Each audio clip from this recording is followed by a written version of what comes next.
Resultados numéricos da solução de Blasius para as equações de Prandtl da camada limite são apresentados na tabela 9.1.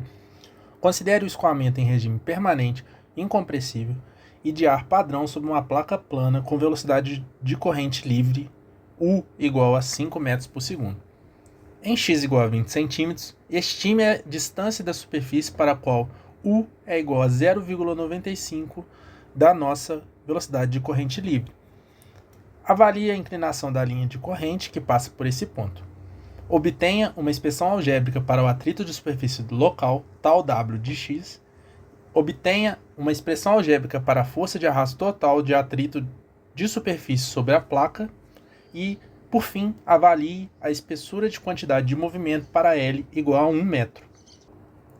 O primeiro passo são as hipóteses. O nosso escoamento ele é permanente, porque o próprio enunciado afirma que está em regime permanente. Isso significa que um ponto fixo, as propriedades do escoamento não variam com o tempo. Ele também é um escoamento incompressível. O enunciado também fala isso, mas analisando aqui a velocidade de 5 metros por segundo, como ela é muito menor do que a velocidade do som, a gente também pode considerar esse escoamento incompressível. Nós adotamos aqui também que o escoamento ele é bidimensional, porque consideramos que é uma placa larga, desprezando os efeitos das bordas laterais. Portanto, as velocidades elas variam apenas na direção x e y. O nosso gradiente de pressão ele também vai ser igual a zero. Isso acontece porque a nossa velocidade U, fora da camada limite, ela vai ser constante. Pela equação de Bernoulli, se U não varia com x, então a pressão também não varia com x. Por último, precisamos verificar aqui se o nosso escoamento é laminar. Para isso, vamos usar o número de Reynolds. Aqui, a letra nu, que é a letra grega nu, é um Vzinho minúsculo. Vamos adotar igual a 1,50 vezes 10 a menos 5 metros ao quadrado por segundo. Isso para 20 graus Celsius. Essa vai ser a nossa viscosidade cinemática. O nosso x a gente vai passar para metros. E o nosso U a gente já tem. Substituindo os valores aqui, vamos encontrar 6,67 vezes 10 à quarta. Esse valor ele é menor do que o nosso número de Reynolds crítico, que é 5 vezes 10 à quinta.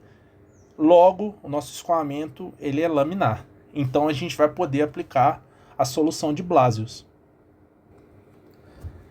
Segundo passo, o enunciado ele quer saber quando a velocidade local dentro da camada de limite, o nosso U, ele atingiu 95% do nosso U maiúsculo, que é a nossa velocidade externa, fora da camada limite. Para isso, a gente vai utilizar a variável adimensional eta da solução de Blasius, que é igual a y vezes a raiz de U dividido por nu vezes x. A nossa velocidade horizontal ela é dada por U é igual a U maiúsculo vezes df dividido por d eta. Aqui, gente, uma coisa importante é que o meu U eu coloquei com uma perninha só, e quando eu estiver falando do Mi, por exemplo, no número de Reynolds, eles têm duas perninhas. Aqui, pegando essa equação, dividindo os dois lados por U, eu vou chegar que o nosso F' ele é igual a 0,95.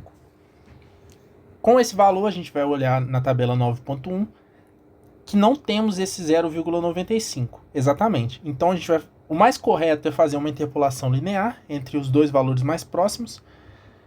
Fazendo essa nossa interpolação linear aqui, a gente vai encontrar que o nosso eta é igual a 3,94. Isolando o y na nossa primeira equação, vamos ter y é igual a eta vezes a raiz de nu vezes x dividido pelo U maiúsculo. Substituindo todos os valores, utilizando lá a nossa viscosidade dinâmica do início, x em metros, a gente vai achar que a velocidade ela atinge 95% da velocidade da corrente livre a aproximadamente 3,05 milímetros da superfície. Agora, o exercício que é a inclinação da linha de corrente. Para um escoamento bidimensional e permanente, a inclinação da linha de corrente ela é dada por dy dx é igual a v dividido por u. A solução de Blasius ela vai fornecer duas componentes de velocidade. U é igual a uzão vezes f' e o v é igual a meio de raiz de nu vezes uzão dividido por x vezes eta vezes f' menos f. Aqui os valores que a gente já tinha encontrado. Agora, o que está faltando é o nosso f. Então, a gente vai fazer o mesmo procedimento, olhar na tabela lá o eta de 3,5, o eta de 4. A gente vai achar lá na tabela. Para 3,5, 1,83. Para 4, 2,30. A gente vai voltar aqui, vai fazer novamente a interpolação linear. A gente vai achar que o nosso f é igual a 2,25. Agora é só substituir nas componentes da velocidade. A gente vai achar que u é igual a 4,75 metros por segundo. A gente vai achar que o nosso v é igual a 1,45 vezes 10 a menos 2 metros por segundo. Fazendo nosso dy dx, a gente vai achar 3,05 vezes 10 a menos 3. E para achar o ângulo, a gente faz tangente de alfa igual a dy dx. Logo, nosso alfa vai ser a tangente inversa desse valor, que vai dar 0,175 graus. Essa inclinação, esse aqui vai ser o ângulo que a linha de corrente forma com a placa. Essa inclinação ela é muito pequena, porque a nossa componente vertical V é muito menor do que a nossa componente horizontal U. O enunciado aqui está pedindo agora a expressão algébrica para o atrito da superfície local. O nosso atrito da superfície local ele vai ser representado pela tensão de cisalhamento na parede. Então, o nosso tal W é igual a μ vezes derivada parcial de U em relação a Y no zero. Aqui, pela solução de Blasius, a gente já sabe que o nosso U ele é igual a uzão vezes F' de eta.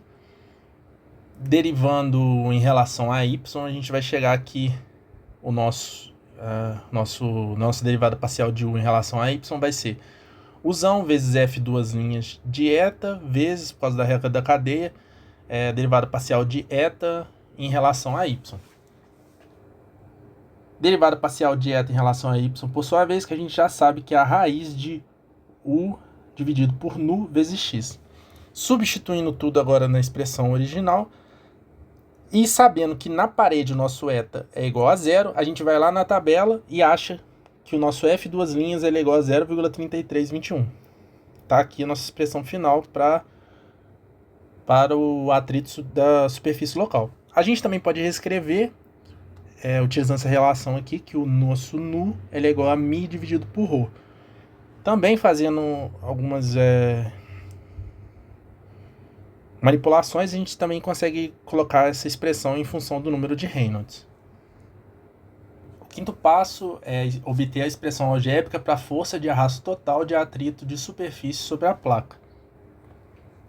A nossa força total não é obtida usando apenas a tensão em um ponto. A gente precisa somar por integração as tensões de cisalhamento ao longo de toda a superfície, por isso a integral aqui. Considerando para uma placa de largura constante B, um pequeno elemento de área vai ser B dx. Substituindo aqui, a gente vai colocar o nosso B, que é uma constante, para fora. Agora, pegando a nossa expressão lá para o tal W, a gente substitui, tudo vai ser constante, exceto o nosso x. Resolvendo essa integral aqui do lado de fora, a gente vai achar que vai ser igual a 2 raiz de L. Logo, nosso FD ele vai ser isso aqui. Para deixar tudo em função de L, a gente também pode utilizar o número de Reynolds. Manipulando, a gente vai achar que o FD vai ser igual a isso aqui. Lembrando que essa expressão ela representa o arrasto sobre uma face da placa. Caso duas faces estejam expostas ao mesmo escoamento, o resultado vai ter que ser multiplicado por 2. Por fim, mas não menos importante, a nossa espessura da quantidade de movimento ela vai ser representada pelo θ. E ela vai medir o déficit de quantidade de movimento causado pela camada limite. Para a definição, para uma camada limite sobre uma placa plana com gradiente de pressão zero, a equação da integral de quantidade de movimento ela vai fornecer dθ dx vai ser igual a tal W dividido por ρ U ao quadrado. Integrando da borda de ataque até L e sabendo que FD é essa integral aqui, a gente vai ter que nosso θL é igual a FD dividido por ρ U ao quadrado vezes o B. Também podemos reescrever, né, utilizando o número de Reynolds. Aqui a gente sabe que o nosso L vai ser 1 e falta o número de Reynolds. Nosso número de Reynolds a gente calcula aqui, vai dar, com a largura de 1 metro, vai dar 3,33 vezes 10 a 5. Como ele continua abaixo de 5 vezes 10 a quinta, a 10 a 5, nosso escoamento vai continuar a laminar por toda essa região da placa de 1 metro. Então, Blasius, tudo ok. Calculando agora o nosso θL, né? Substituindo os valores, a gente vai achar que vai dar 1,15 milímetros. Resumindo, em x igual a 20 centímetros, a nossa velocidade ela vai atingir 95% do nosso U grandão, nosso U maiúsculo, a aproximadamente 3,05 milímetros da placa. A inclinação da nossa corrente, da nossa linha de corrente, ela vai ser 3,05 vezes 10 a menos 3, que equivale a um ângulo de 0,175 graus. Nosso atrito superficial, ele é dado por essas três expressões, qualquer uma delas. A nossa força total de arrasto, também por essa ou por essa. E a nossa espessura da quantidade de movimento em L igual a 1 metro vai dar 1,15 milímetros.